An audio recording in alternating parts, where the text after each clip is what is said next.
So NAC asked me to talk about a basic income pilot in braziers. So basic income is just the idea of paying people money unconditionally to do nothing.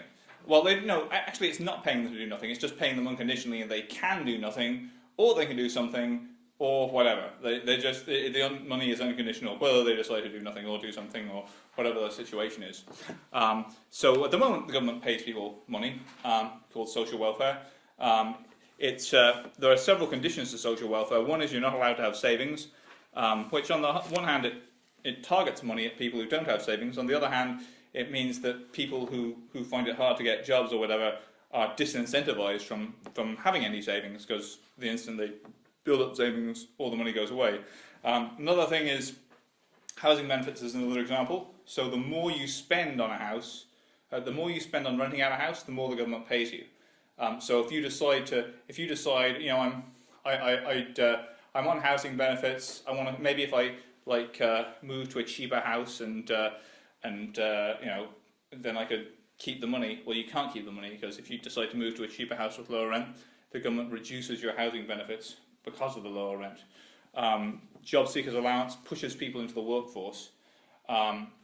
Maybe that's a good thing, but the problem with that is if you push people into the workforce, you increase the supply of labour. You increase the supply of labour, you depress its price. You know, supply and demand. The more work you push into the labour market, the lower the price of work becomes. That's the problem with job seekers allowance. Tax credits again. They're a work subsidy. Maybe it's okay, but again, if you decide not to work, then you lose your tax credit. So a lot of the current government does give people money. It gives people £200 billion a year, but there's lots of strings attached, and you have to do X, Y, and Z to qualify for all these different benefits. The idea of basic income is just pay people money without any strings attached. Do what you want. Here's the money. That's your entitlement. You're a human being. You get this amount per year. End of story. The advantage of basic income is that you don't have all these perverse incentives. People can kind of essentially save money and cash in the savings. So if they live a more frugal lifestyle, spend money more efficiently, they get to keep the extra money that they save. Whereas under the current benefit system, if they do that, quite often the benefits get reduced as the expenses reduce. The other thing is that, and then the other thing is just that as you get more work, the government often reduces your benefits about 90%. So just saying this is your money, work if you want, don't work if you want, is actually sometimes it can actually incentivize work more. So that's all the advantages of basic income. The disadvantage is that if you pay everyone money, then if you give a wodge of money collected in tax out to everyone uniformly, then you're going to pay less to each individual than if you pay it to particular people who need that money. I've been thinking, so the result is that a realistic basic income on the current welfare budget would be about £4,000 per year per person, which isn't very much. I've been thinking about basic income. I've been obsessing about basic income for many years, probably about 2 or 3 years at this point, and you know, just try to get the numbers working and stuff like that. And I think the way to make basic income work is to think about basic income not as enough money to live by doing nothing. What I think about basic income is that I think the really important thing about basic income is it has to be enough to enable people to exit the labour market. It's not enough to enable people to live without working, but enough to allow people to exit the labour market. So you know, the idea that like one advantage of basic income over means tested benefits is it's really solid. It's certain. You know, with means tested benefits, there's a decision maker who decides maybe we're going to cut your benefits, maybe we're not. So if you go to a creditor saying I'm on means tested benefits, well, the banker isn't going to know whether your means tested benefits are going to be cut off or whether they're going to keep going or whatever. So that reduces its credit value. Default risk massively raises the interest rate. If you have a really solid income that you know for absolute certainty that you're never going to be taken off, that actually makes the credit value of that income much higher. So if there's a 10% chance you're going to be cut off, the banker has to charge at least 10% interest rate on any loan it gives you, based on the idea that this income is going to cover the payments. If, on the other hand, for example, there's a 3% chance you're going to be cut off, or if there's a 0% chance, you could expect maybe the banker to charge something more like a mortgage-like interest rate of maybe 2 or 3%.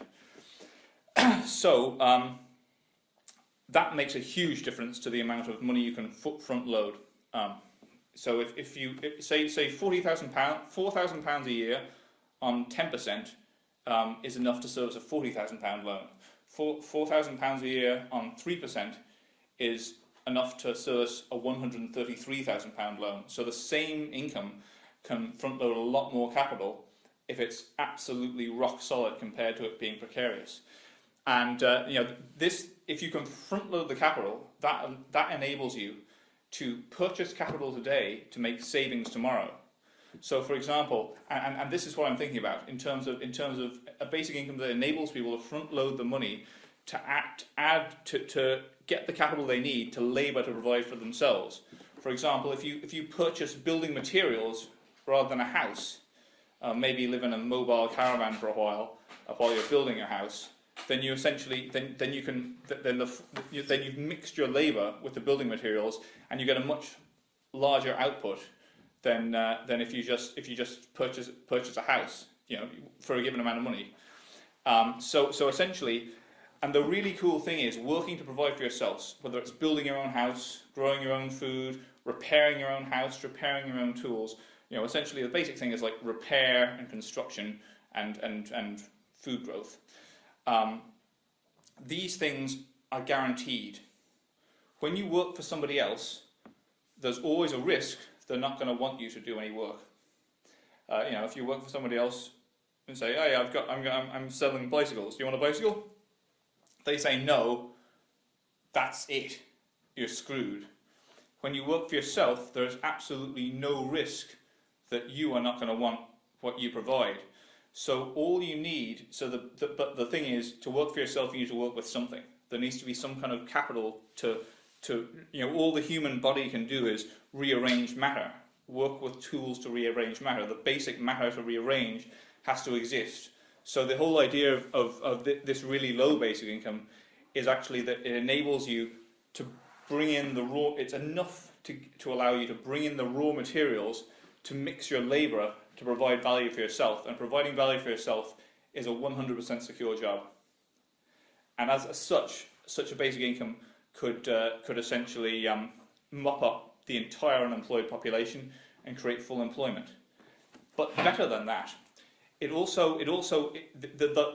lifestyle that you can get from, there's a difference between someone on a basic income and someone who works for a living wage. Someone on a basic income, if an income is unconditional, you still have 40 hours in the week to provide for yourself and amplify the value of the capital you get with the income. If you work for a living wage, the time that you put into working is depleted. So you by the time you get the living wage, 40 hours of your life are gone, and you can't get that time back. So a basic income, someone has full time left. A living wage, after working, someone has depleted time left, and that's why basic income shouldn't be compared to a living wage. So people can live on a much lower level of basic income than the living wage because they still have that time in the week to add value to that income, to purchase inputs at a low price, amplify the value of those inputs with their labour. So that's what I've been thinking about. And the lifestyle that you can get in the basic income I believe is going to be multiple times the value of the basic income because of the added value you're adding with your labour. So as such, I think a basic income of maybe £4,000 a year could facilitate an equivalent quality of life in the countryside that maybe a wage of £20,000 a year could facilitate in a high rent area.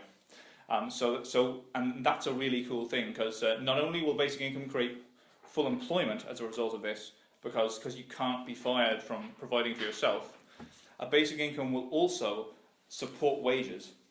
And one of the beautiful things about this is it's very organic. That essentially people will simply if the quality of life you can live providing for yourself in the countryside is higher than the quality of life you can live working in the city for 20,000, anyone less than 20,000 will simply move to the countryside. But of course, the quality of life you can get in a city varies according to the local cost of living in the city. So this means if we have this kind of basic income and a countryside lifestyle, which I've kind of written here, then the actual wages will not be, the wages that will be universally accessible, because they'll be, because essentially any lower wages will vary according to the cost of living across the country. One of the big problems with the minimum wage today is minimum wage doesn't destroy jobs, but I believe minimum wage does relocate jobs. So in London, minimum wage isn't going to destroy jobs, because if you work in a shop in London, customers are constantly coming in, and if a waitress in London, there's constant people to service. On the other hand, if you're working in a shop in Doncaster or something like that, there might not be enough customers. So a shopkeeper in Doncaster might not be able to hire an assistant, whereas a shopkeeper in London would want to hire an assistant. So the minimum wage actually displaces jobs into areas where there's high living expenses.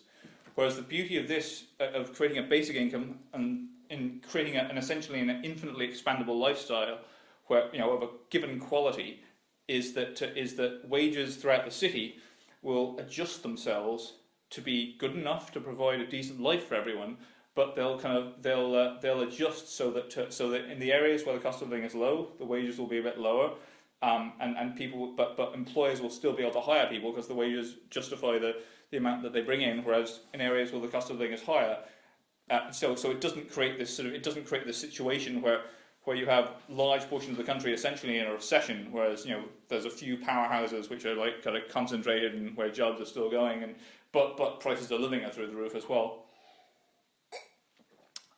So that's the idea. And then I thought, well, actually, maybe we should think about sort of that specialization creates wealth, but it also creates cracks in the system.